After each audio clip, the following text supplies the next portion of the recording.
Torre Eiffel, de Georges Seurat.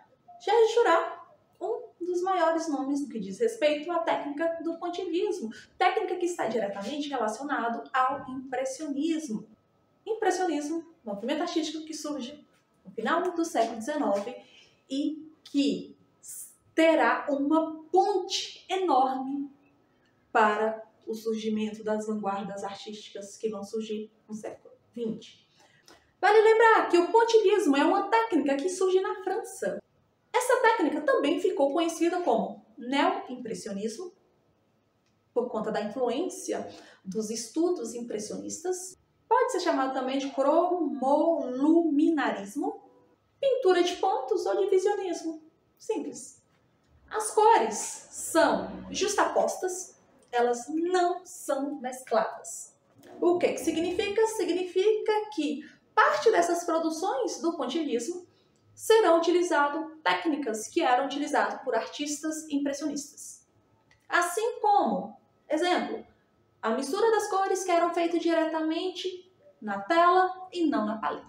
Vale lembrar que é esse movimento aqui que vai ser um precursor das técnicas de pixelização e separação cromática para televisão. A decomposição das cores também continuarão sendo usadas por esses artistas.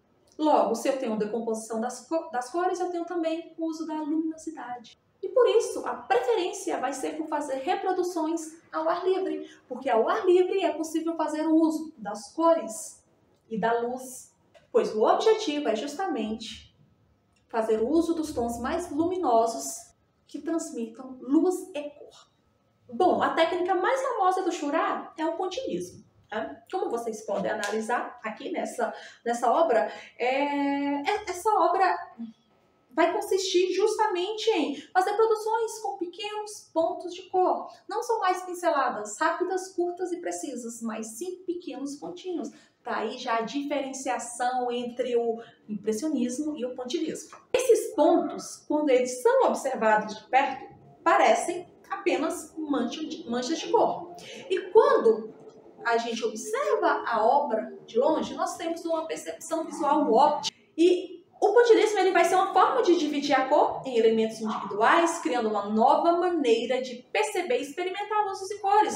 Essa técnica ela vai se basear, sim, no estudo da ciência óptica, onde as cores se combinam na retina, criando efeitos vibrantes. Já na obra especificamente Torre Eiffel, que foi pintada em 1889, ela vai ser uma das representações mais notáveis do artista, né? Embora a gente saiba que tenha outras obras com grandes nomes, como, por exemplo, Tarde de Domingo na Ilha da Grande Jatte. A Torre Eiffel foi projetada por Gustave Eiffel e foi inaugurada para a Exposição Universal de Paris, nesse mesmo ano, e se tornou um símbolo de modernidade e inovação. Aí a pintura de Seurat captura não apenas a torre, mas também a atmosfera da época, que reflete a própria abordagem inovadora do artista em relação à técnica e à representação da luz. Quando a torre foi construída, ela foi construída a princípio para ser temporária, né, para essa exposição universal que ia acontecer em Paris no ano de 89. Daí, ela foi vista por muitos como símbolo de futurismo, como símbolo de modernidade, e acabou que a torre continuou e permanece até hoje. E ela ainda é vista como esse símbolo até os dias atuais. A sua grandiosidade, o design que é inovador, acaba contrastando com aquele estilo arquitetônico que era mais tradicional em Paris.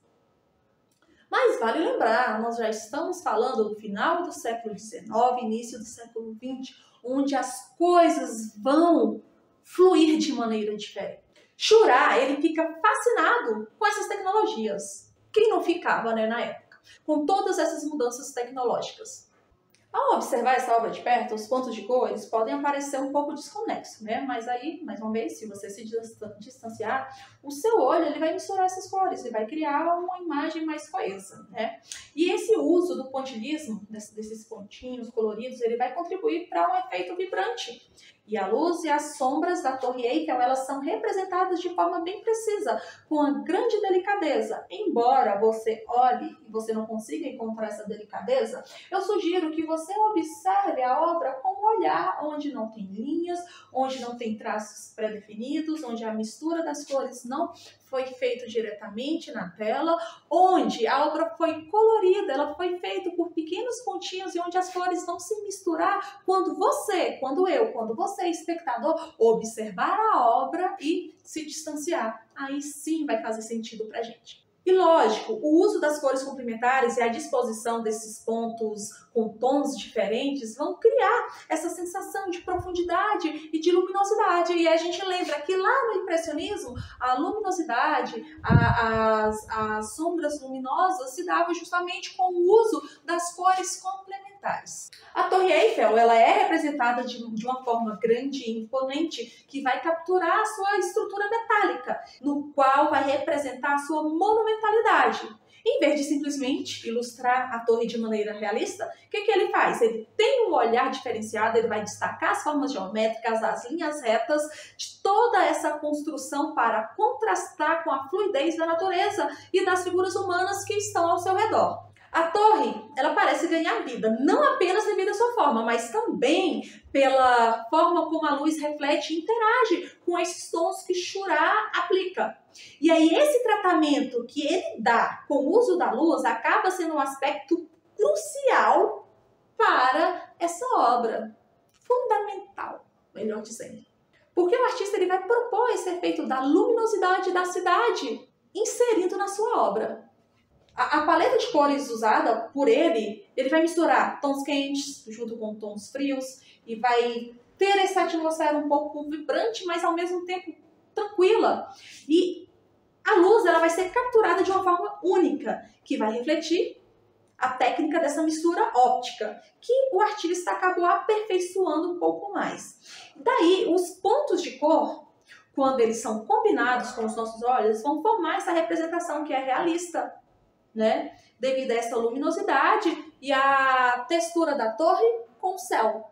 O artista ele vai utilizar a torre como símbolo de modernidade, claro, né?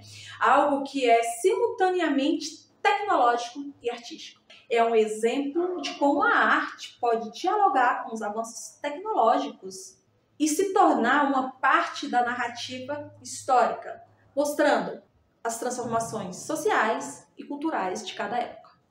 Bom, a análise da obra foi essa e até a próxima.